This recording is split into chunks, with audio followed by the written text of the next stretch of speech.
नमस्कार दोस्तों, देश दुनिया में आपका हार्दिक स्वागत है। मैं हूं पत्रकार योगेंद्र योगी। दोस्तों, आपको पता है कि भारतीय जनता पार्टी इस बार अपने बलबूते पर बहुमत में क्यों नहीं आ सकी, लोकसभा चुनाव में इतनी सीटें क्यों नहीं कर सकी ताकि अपने बलबूते पर केंद्र में सरकार बना सके। और आज भारतीय जनता पार्टी दो दलों की बैसाखियों पर टिकी हुई है। और क्यों भारतीय जनता पार्टी अयोध्या यानी कि फैजाबाद से चुनाव हार गई, जिस राम मंदिर के लिए पूरे देश में कितने सालों से भारतीय जनता पार्टी ने यत्न किए और वो राम मंदिर बन भी गया, उसके बावजूद क्यों हार गई। जब तक भारतीय जनता पार्टी सच्चाई पर, या भारतीय जनता पार्टी नहीं, कोई भी राजनीतिक दल जमीनी हकीकत से वाकिफ नहीं होगा, तब तक उनकी ऐसी ही हार होती रहेगी। लोग मतदान के जरिए उसका जवाब उनको देते रहेंगे। आप ये सोच रहे होंगे कि मैं ये सवाल क्यों उठा रहा हूँ। मैं ये सवाल इसलिए उठा रहा हूँ कि देश में सर्वाधिक पढ़े लिखे लोग, जिनके पास सर्वोच्च डिग्री देश की मानी जाती है, वो होती है दोस्तों MBBS की डिग्री।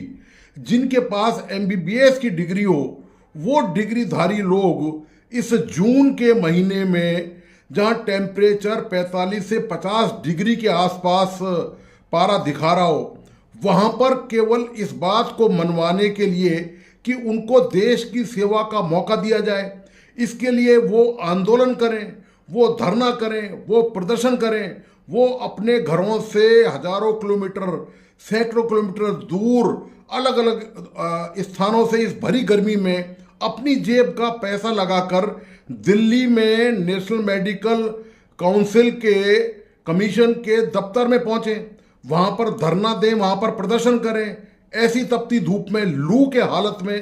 तो दोस्तों, ऐसे में कोई भी राजनीतिक दल हो, चाहे भारतीय जनता पार्टी हो चाहे दूसरे दल हो, उनका हारना निश्चित है। बच्चे वहां से कंपनसेशन सर्टिफिकेट लेके आए। आपने सडनली 2 दिन पहले ये रूल निकाला, आप आज से हम कुछ नहीं मानते, आपने कुछ भी किया हो, आपने 2 से 3 साल की इंटर्नशिप करनी पड़ेगी। मैम एक बात बताइए, इंडियन मेडिकल ग्रेजुएट्स ने भी ऑनलाइन किया था, सुप्रीम कोर्ट ऑनलाइन चला, हाई कोर्ट ऑनलाइन चला, आपका NMC आज तक ऑनलाइन चल रहा है। एलिजिबिलिटी सर्टिफिकेट का बच्चा अंदर नहीं आ सकता, पहले अंदर सेक्शन तक आता था, और आज तक आपका गार्ड कहता है कोविड के बाद हम अंदर अलाउ नहीं कर रहे। Still you are in online mode, then how you are expecting the students that आप लोग रूल बना रहे हो कि ऑनलाइन क्लासेस हम नहीं मानेंगे। हमारा एक ही स्टैंड है, ऑनलाइन क्लासेस आज की डेट से पहले जो भी है उसको मानिए मैम। और प्लीज आपने ये जो तुगलकी फरमान 2 दिन पहले निकाला है, इसको बंद करें मैम। आप हमारी सारे की आप हमारी माओ मैम, आप गार्जियन हो, प्लीज मैम आपसे हाथ जोड़ के मेरा निवेदन है, इस रूल को मैम तुरंत आप वापस कीजिए। आपका जो ये लेटर हमारे पास है, इसमें है जी, यहाँ की NMC की जो चारों बोर्ड हैं और चेयरमैन हैं, उनके कोऑर्डिनेशन की मीटिंग एवरी वीक होती है। ओके, तो नेक्स्ट कोऑर्डिनेशन की मीटिंग में हम लोग बात करके फिर आगे चलते हैं। सर लेकिन तब तक रूल बन जाएगा। आप लोगों को नहीं सर एक्चुअली आपके नेगेटिव रूल कोई भी जो आपकी जो काउंसिल होती है 1 मिनट में मान लेती है, स्टाइपेंड देने वाला आज तक नहीं माना। हॉस्पिटल्स में जो शुरू करवा दिया है मैम वो बहुत अच्छा काम किया आपने बच्चों को। नहीं जा रहे हैं।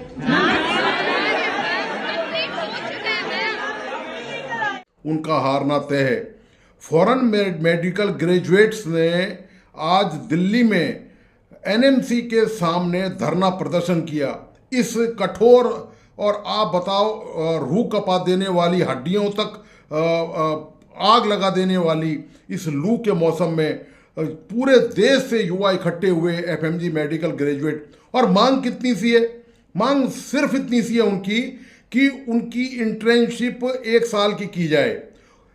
NMC ने मनमर्जी से समय समय पर बदलाव करते हुए, तुगलकी फरमान जारी करते हुए, फांसीवादी तरीके से, मैं तो इसको कहूँगा ये हिटलर के तरीके से, कि किसी की सुनवाई नहीं होगी और जो बोलेगा उसको जो है सख्ती से डंडा दिखाकर चुप करा दिया जाएगा। तो इस हिटलर शाही के तरीके से मनमर्जी से समय समय पर फरमान निकाले। कभी फरमान निकाला कि 1 साल की इंटर्नशिप उनकी होगी जो ऑफलाइन देंगे, जो ऑनलाइन देंगे उनकी 2 साल की होगी, फिर इसको बदल दिया, फिर इसको 2 साल की कर दिया, फिर एक ऑब्लिक 2 साल के बजाय 3 साल के लिए कर दिया। मतलब आप देखिए, जिस देश में चिकित्सकों के साथ ऐसा हो सकता है। चिकित्सकों को सरकार सड़कों पर उतरने के लिए मजबूर कर सकती है। उस देश में सरकारों का और देश का भविष्य कैसा हो सकता है? आप इस बात की खुद कल्पना कीजिए, इस बात का खुद अंदाजा लगाइए कि एक एफएमजी स्टूडेंट कितनी मुश्किलों से ये तमाम कठिनाइयाँ, उनके परिवार की कठिनाइयाँ, उनकी वित्तीय फाइनेंशियल कठिनाइयाँ, लोन लेकर वो विदेशों से डिग्री करने जाते हैं।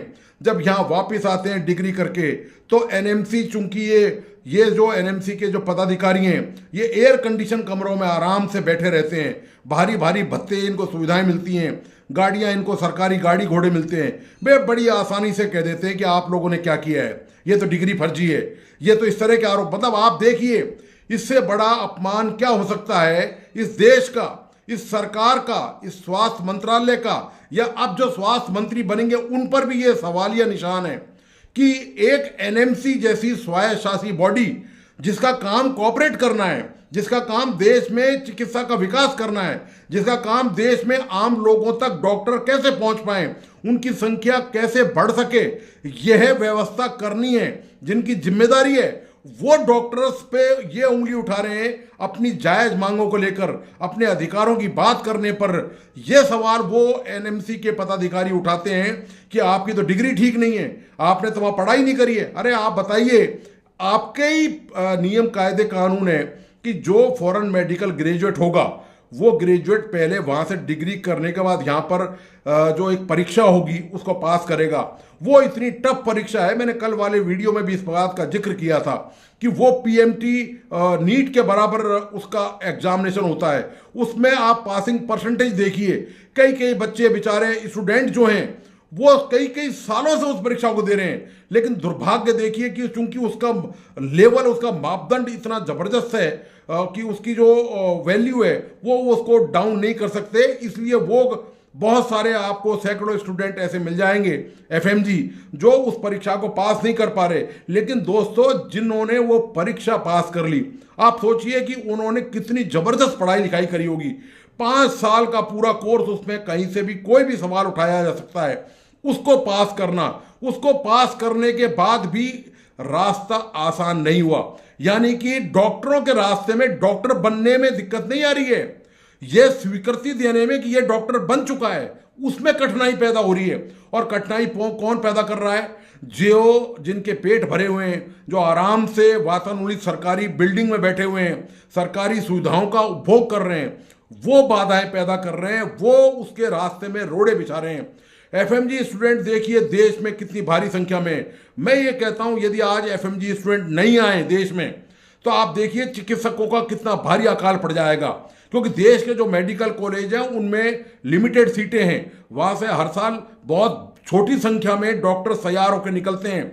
यदि आप फॉरेन मेडिकल ग्रेजुएट्स को माइनस कर दें उसमें से, तो ये देश की चिकित्सा व्यवस्था चरमरा जाएगी, ये बैठ जाएगी।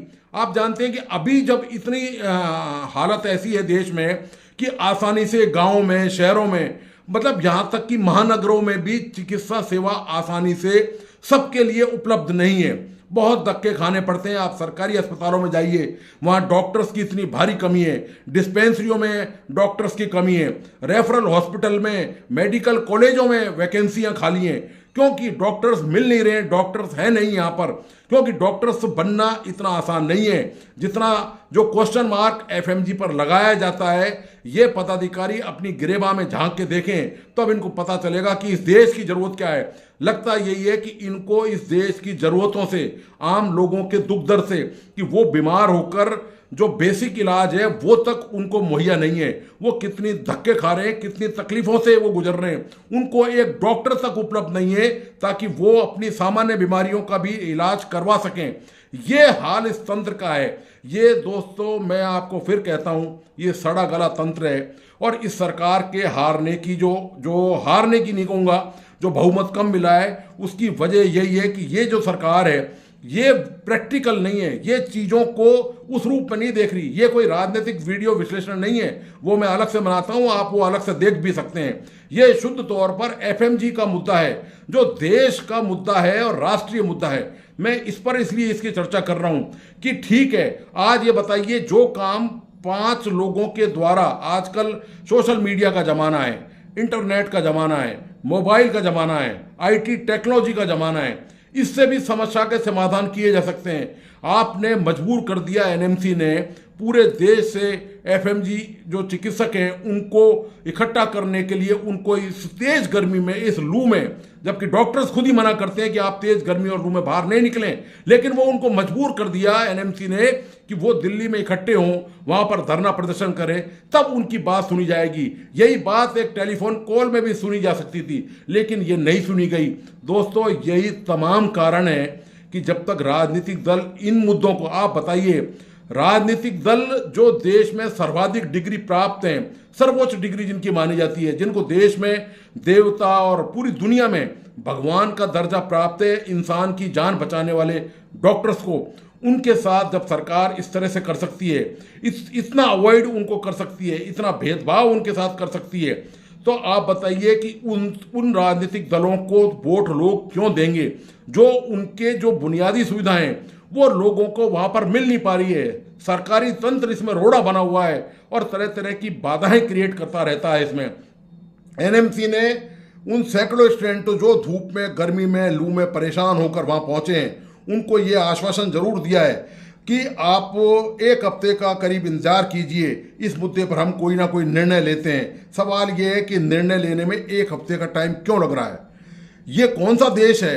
ये कोई अफगानिस्तान है, ये कोई पाकिस्तान है, ये बांग्लादेश है, ये भारत है, जिसके बारे में सरकार दावा करती है कि हमारी इकोनॉमी $5 ट्रिलियन हो गई है, हमने चांद पर अपना रॉकेट उतार दिया है, हमने दुनिया में ये मिसाल कायम कर दी है, हमने ऐसा रिकॉर्ड। ये दोस्तों सिर्फ 5 मिनट का काम है। आप जो भी पदाधिकारी हैं उनसे टेलीकॉन्फ्रेंस भी उनको साथ में लीजिए, आप 5 स्टूडेंट को सामने बैठाइए और उनसे वहीं बैठकर वहीं मुद्दे का, समस्या का समाधान कीजिए। ये केंद्र सरकार का दावा है, अब तक केंद्र सरकार ये दावा करती रही है कि सॉल्यूशन इस तरह से निकाला जाना चाहिए, लेकिन क्या हुआ? उनको टरका दिया गया। अब ये फिर वापस आएंगे हजारों रुपए खर्च करके दूर दूर से, जिस काम के समाधान में सिर्फ 5 मिनट लगने चाहिए उसके लिए ये 1 हफ्ता लगाएंगे। चिकित्सक जो है, एफएमजी चिकित्सक वापस पूरे देश से इकट्ठे होंगे। आप बताइए, वो अभी भी, और हालत बता दूं मैं आपको, जितने भी मेडिकल कॉलेज हैं, चाहे प्राइवेट हैं चाहे गवर्नमेंट के मेडिकल कॉलेज हैं, जब एफएमजी चिकित्सक अपनी परीक्षा पास कर लेते हैं जो राष्ट्रीय स्तर पर होती है, एलिजिबिलिटी टेस्ट जिसको बोलते हैं, उसके बाद जब इन कॉलेजों में एडमिशन होता है तो दोस्तों उनसे लाखों रुपए फीस ली जाती है। मैं नया नाम नहीं लेना चाहता मेडिकल कॉलेज के, वो ठीक नहीं होगा, लेकिन ये एफएमजी के जो डॉक्टर्स हैं, जो चिकित्सक हैं, वो जानते हैं। और आश्चर्य की बात ये है, ये एनएमसी ने या तो गाइडलाइन बना नहीं रखी है या फिर वो उस पर मौन है। इनको कोई किसी तरह का स्टाइफंड देना तो दूर की बात, उल्टे इनके, मतलब एक बात बताइए, जब एक बार आपने पूरे विदेश से डिग्री कर ली, लाखों रुपए आपका खर्च हो गया, 5 साल वो घर से दूर हैं, परिवार से दूर हैं, उस देश की भाषा संस्कृति में, उसके खाने पीने की कितनी असुविधाएं उन्होंने झेली हैं। जब वो वापस आते हैं फिर उनको एक टेस्ट देना होता है, वो टेस्ट में ही पास हो जाते हैं, उसके बाद फिर उनको फीस के पैसे देने पड़ते हैं। इस देश का इससे बड़ा दुर्भाग्य दोस्तों कोई हो ही नहीं सकता कि आप ऐसा व्यवहार, जब देश के जो भावी चिकित्सक हैं उनसे जब ऐसा व्यवहार सरकारी तंत्र करता है, तो आप अंदाजा लगा लीजिए कि इस देश में आम आदमी के साथ कैसा व्यवहार किया जाता होगा, उनका कितना ख्याल रखा जाता होगा, उनकी ज़िंदगी कैसे बेहतर बनाई जाए, इसके बारे में तो कभी कोई यहाँ विचार ही नहीं करता। और यही वजह है, मैंने वापस उस मुद्दे पर आ रहा हूँ कि भारतीय जनता पार्टी की जो सीटें कम हुई हैं उसकी वजह दोस्तों सिर्फ यही है कि उन्होंने जो प्रैक्टिकल समस्याएं, जो व्यवहारिक समस्याएं, वो उन पर ध्यान देने के बजाय इस तरह की बेतुकी चीज़ों में वो उलझे रहे और लोगों ने उनको सबक सिखा दिया कि, और ये वार्निंग भी है साथ में कि यदि इस तरह की चीज़ें रही, जब देश में डॉक्टर से एक पैमाना मान लीजिए, पढ़ा लिखा वर्ग है, हाईली क्वालिफाइड है, उसके साथ जब ऐसा व्यवहार है तो आम गरीब इंसान के साथ, मजदूर के साथ, कर्मचारी के साथ, ठेली वाले के साथ, तांगे वाले के साथ यह सरकारी तंत्र कैसा व्यवहार करता होगा, इसकी दोस्तों सहज कल्पना की जा सकती है। तो मैं उम्मीद दोस्तों यही करता हूँ कि इनको भगवान सद्बुद्धि देगा, और नहीं देगा तो कम से कम मोदी सरकार को ये सुनना और समझना चाहिए और ये आकलन करना चाहिए कि उनके फेलियर होने में इसी तरह की नीतियां मौजूद हैं, इसी वजह से उनकी सीटें घटी हैं, कम हुई हैं, तो उनको इस दिशा में ध्यान देना पड़ेगा। और नहीं ध्यान दिया तो आज तो इतनी कम हुई हैं, अगली बार हो सकता है कि वो और भी इससे संख्या नीचे आ जाए। तो इससे बचने का तरीका ये है कि सरकार ने जो दावे वादे किए हैं देश को आगे ले जाने के, बगैर समाज के हाईली शिक्षित वर्ग को साथ लिए बगैर, उनकी बात सुने और समझे बगैर कोई भी देश तरक्की नहीं कर सकता। इस बात को मोदी सरकार को समझना चाहिए और सुनिश्चित भी करना चाहिए।